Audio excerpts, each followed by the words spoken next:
the hills and far from mine. She's waiting for love to be realized. I'll send her my heart covered as a gift, and hope that you'll take it into. And I've made an observation, and it is that with the new presentation, one has to, I don't know how to put this, one has to be in it and seem not to be in it.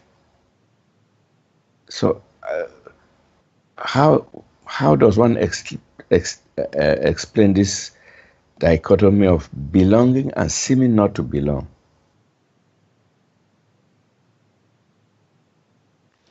Are you talking about a country? Is there a country called Need? I haven't heard of that one. Maybe Ava has. No. Is that next to the Netherlands or Norway? No. Yeah, it's this kind of tendency. I can't put it where it's like you are in the new presentation, but it's like you are doing it, but it seems you are detached from it, and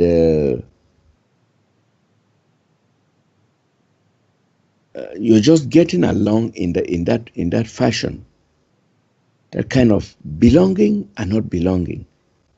So that even the new presentation, you don't seem to be so, you're doing it, but it seems as if it's just, you don't, how do I put it? But I just know there is some fine line that cannot be discerned well.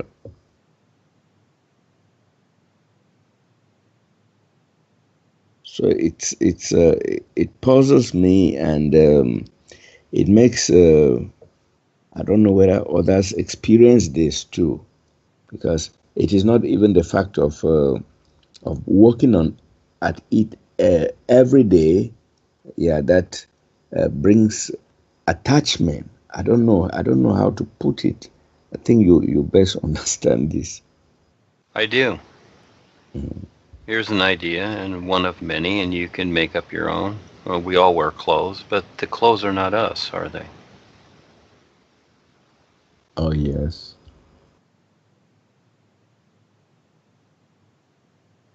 But they do appear to be something, don't they? What's the old saying, first impressions? And really, what does that really imply? It implies many things as to how we create an appearance of things. And the world appears to be, which again, it is necessary. This is where also the confusion comes in. Things are created. Look at all the stuff that's created. Now all of a sudden we have a society where people, they criticize what has been created, but yet they agree to it. You see, that's a little bit funny, isn't it? That's like a bird doing its nest and then, popping outside the nest on the branch and looking back at the nest it created and goes, this sucks. I don't like this. You ever seen a bird do that? So, but people do it. we create all this society. They've agreed to it. Okay, that's okay. You see, this is where the understanding comes in. And then at some point they go, I don't like this anymore.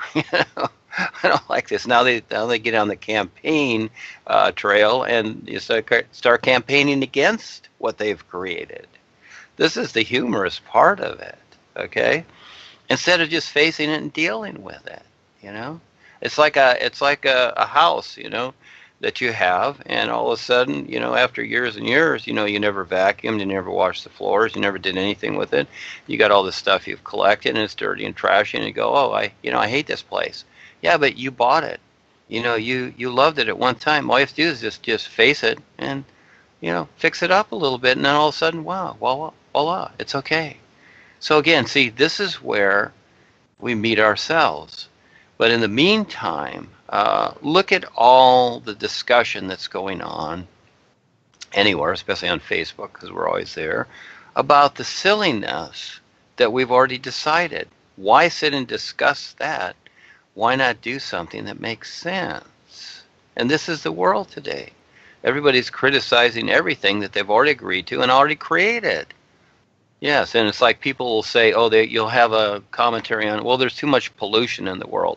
Yet, that very same person, maybe he's an editor of a paper or a columnist or whatever, as an example, or a writer, he's going out there driving his car all over the place because he likes to drive his car and go from here to there, and he's polluting the air. You see? And so, again, does it make sense to spend your time here, because you only have so much time, on things that, seem to be something but are really not? That becomes the difference. And see, people, again, when you how many times have you talked to another person and they'll say things, and then when you confront them on what they said, they will say, "Oh, I didn't say that," because they don't hear themselves. They don't see themselves. And that's the toughest part. You know what it is realistically with the personal self, because we've created it? It doesn't want to see itself. That's why it won't step up to something real. It doesn't want to see it. It doesn't want to see all these things it's created. It wants to pretend whatever it pretends. And that's fine too. It's all fine, because it's all part of it. See, this is the best of the best that we're presenting, and that is that, hey, it's all okay. Nothing is negated. Everything is okay. Just learn to see it for what it is. And then it's like, oh, it is okay, because that's what you needed to wake up, all that you've created, but not sit there and deny it and to try and transform it into something it's not, because then it's just another distortion. You've already created all the distortion.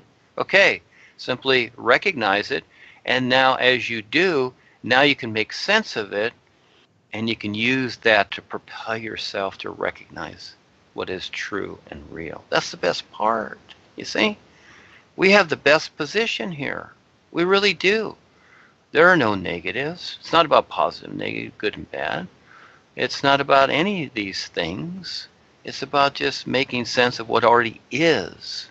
This isness. See, people, because again, they've been conditioned into thinking in terms of creation, which is limitation. It's a simulator, and referring to that as the ultimate. That is where the distortion comes in and the deception is promoted, and it's all okay. Okay, it's not good or bad or whatever. We need this. And so now with the is, once you recognize the is, now you see how creation is, and that it's very workable, and that it's something that, yes, will benefit everyone once they see it. So yes, it is a challenge to make sense of things according to what life is, not according to what people think it is. Yeah. So that's where you come in too, Charles.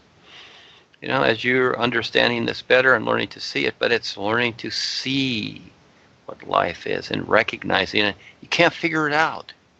You can't figure out what already is. So how do you do this? How do you learn to see this to where you can make sense of creation? That's your part. I'm doing my part. I'm giving you the hints. And then the real guidance is on the real side by the real guides. Okay, it's all there. It's all set up for you. All you have to do is pay attention and listen. Take the time to see it for what it really is and not what you think it is. Yeah, that's the fun part. I like that. I studied Paul's works and whatever, etc. I went through this stuff, but I don't do that anymore. I don't study anything. Again, I appreciate Kelsey finding the cabbage grinding lady. It's really cool. I see her as a risk taker. It's totally cool. But at the same time, when I write something, I just see it. I don't need to figure out anything. I just see it, and I just make sense of what is taking place in the world. And that's the fun part. That's my adventure. My adventure is to share this, and then to see who steps up, and then see eventually they do recognize what's going on, and see then that adds to the awareness of life. That's an awakening, because life is awareness. This is what people don't realize too. And then we're providing a real education, and that is, it's not about just collecting created knowledge or information that's just something created and we're passing it around. Sounds good, but to see through all that and how that can apply to a real purpose. Yeah, that's the fun part. Yes, go ahead, Charles. Duane, and that brings us to this topic of near-death experiences. Near-death experiences that people have, and they come back here and they tell fantastic stories. How they either went into heaven, they were in heaven, and maybe say God told them this, God told them that, or they experienced this and that, and then after they become maybe dedicated members of the church, or they dedicate themselves to serving life or doing some other things worthy of attention and which satisfy a need in their lives. Now, is it that these near-death experiences occur only to people out there who don't, who are just beating about the bush, who don't have any fixed ideas, or we have this kind of phenomenon too in the NuPresentation? Because I've listened for anyone to share this kind of dream, and I've not got any. So is it that in the NuPresentation, this kind of experiences are spared us, or what? Well, first of all, starting off here, Charles, I like a good story too. All right. And so Claudia knows that. We tell each other a lot of good stories. It's kind of funny. And the idea of near-death experiences, okay, well, that's very humorous. This is kind of like a stand-up comedy show we're doing here. We're in a near-death experience right now, Charles. You don't have to wait, okay, for that to happen. We're on planet Earth, and this place is going down. And so because of the agreement, we're in the near-death experience. And yes, when people have these experiences and they're talking to whatever on the real side, it doesn't matter what you experience so much. What matters, what I see for myself, is what makes sense. Okay, so yes, God can say this, or God can say that, or you're on a mission, or some entity, whatever. It doesn't matter, because the gods are just entities anyhow. They use this idea that it's some divine interaction. Well, that's fine. That's fine. It's whatever people have. This becomes something to relate to, understandably. And each person, if they want to know more, they're going to ask questions. It's like they come to us, and it's like, well, what's this about? What's the NuPresentation? Well, we give them a book. Of course, you got to kind of understand a little more, and so it's best to read on your own and figure it out. And people have experiences. Everybody's having experiences every day, all kinds of things like that. And so they term them this or that, and they're saying, well, I saw this light, and I did all this stuff. And so according to what has been created here, they basically define what their experience is. And for the most part, it's usually not. But that's okay too. So again, it takes some time to sort things out. That's why we have so many things going on today, because people are more aware. They've woken up a whole lot, you might say, to what's going on here after lifetimes and lifetimes of going through this process, but still very emotionally attached to the ideas that do exist here in the body worlds. And so that's understandable too. And so to excel from that, that really takes a lot. So the near-death experiences, I would start off at square one, and that is you're already in that. You don't have to wait to have one on the hospital bed or the operating table where you leave your body, because you're still here now. And now you simply realize that you're more than the body. That's really what leaving the body is all about. Again, just being like indifferent to ideas that are created here. You're really leaving your body because you're indifferent to things, and it's no different because it's all a here and nowness, but it has nothing to do with recognition of the is. No, it has nothing to do with that. You're still in time and space, and you can travel wherever you do, into the future, past, or whatever. It still has nothing to do with the is. So near-death experiences, the idea creates, you might say, a little opening for people to possibly decide to see more and explore if they will, and you take them a step at a time. But again,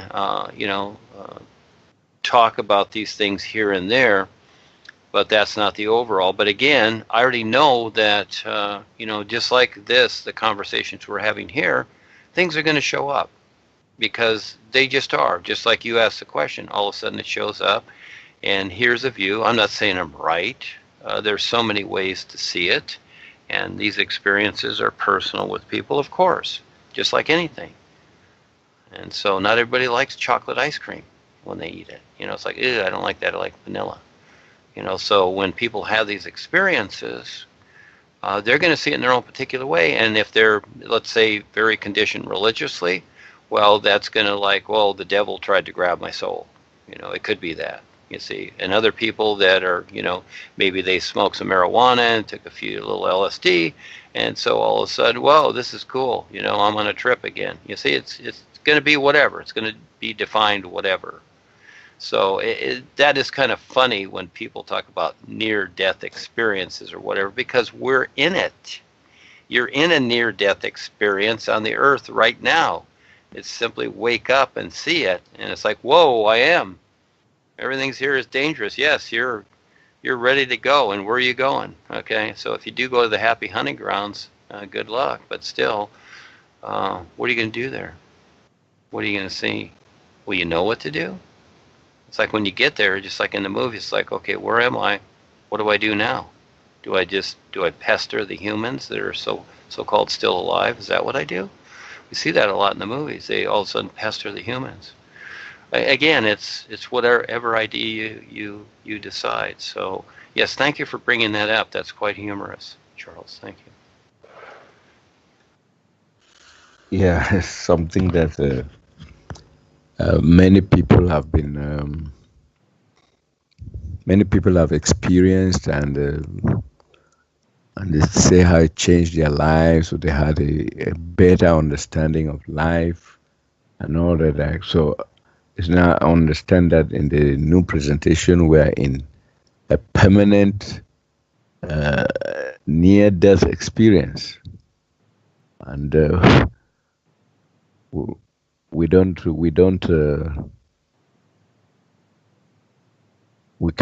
make it out. We can't put it into pieces like like, I don't know how to put this, like others see it. So it's now I know that we're in a perpetual near-death experience. Well, yeah, one that doesn't end. I always have fun, excuse me, to cut you off here a little bit. I always have fun when people bring up these ideas, because again, it's all right in front of them. And we're all in that position, like I've said, because things are ready to go. So you're already there, so you don't have to pop out of your body. Again, this is where people have defined it, that is what it is, but really it's not that. It is, but it isn't.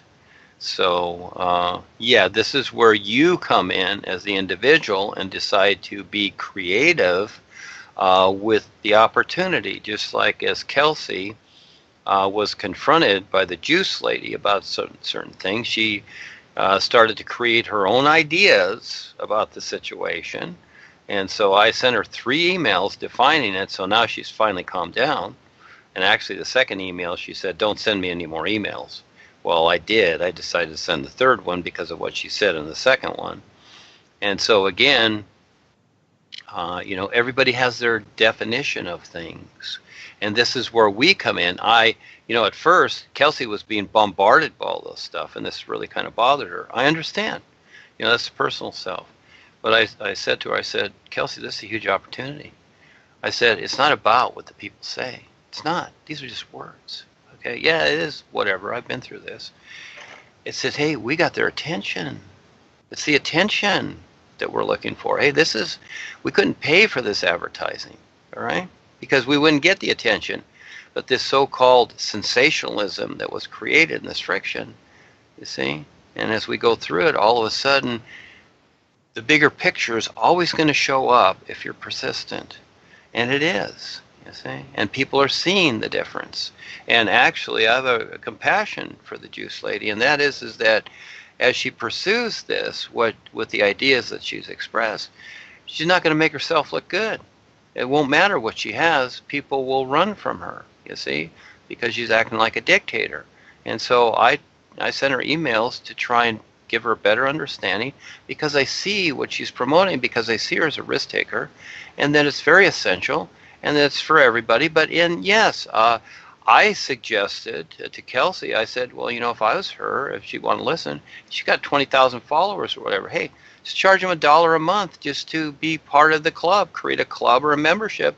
She got 20 grand a month to do what she wants to do and do her books and whatever. So again, it makes sense. And so it's not about the money. This is, again, where people become diffused within themselves. The cabal created the money system to control others. And this is just a means of exchange here. So, nobody, basically nobody stays in their place without paying the rent, paying the utilities, whatever. This is just a way to express things. So when people bring up the idea, oh, you're taking money for this. Well, what do you live on? You see, again, what has been created and agreed upon, people are criticizing. Does that make sense? No, but they do. So again, I said, well, just tell her we're collecting the money for her, which is fine. I don't care about the money. That wasn't the idea.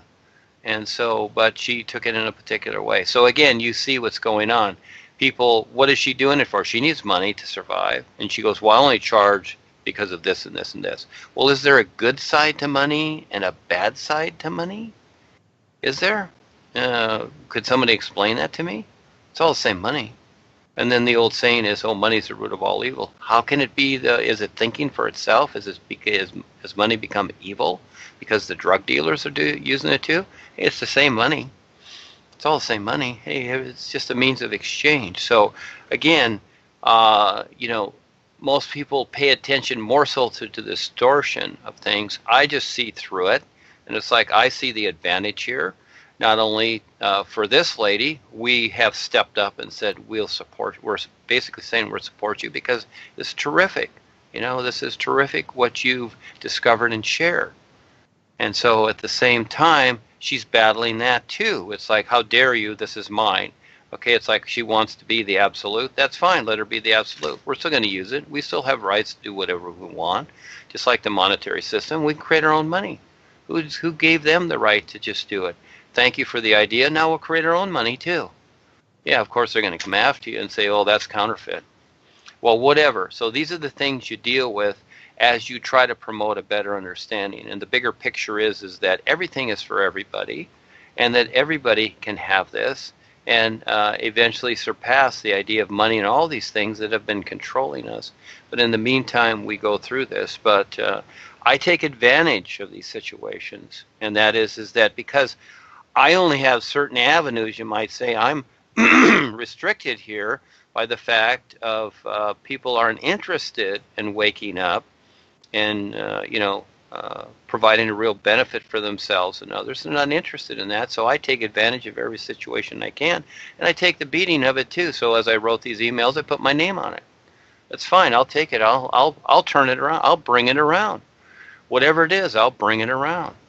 And so this is where the confrontation is very necessary. See, now all of a sudden we got 20,000 people seeing all these little funny things, and all of a sudden after a while, some of them that criticized Kelsey, all of a sudden now they're apologizing to her because all of a sudden they're seeing what's going on. Not everybody, there's no guarantee, but at least somebody.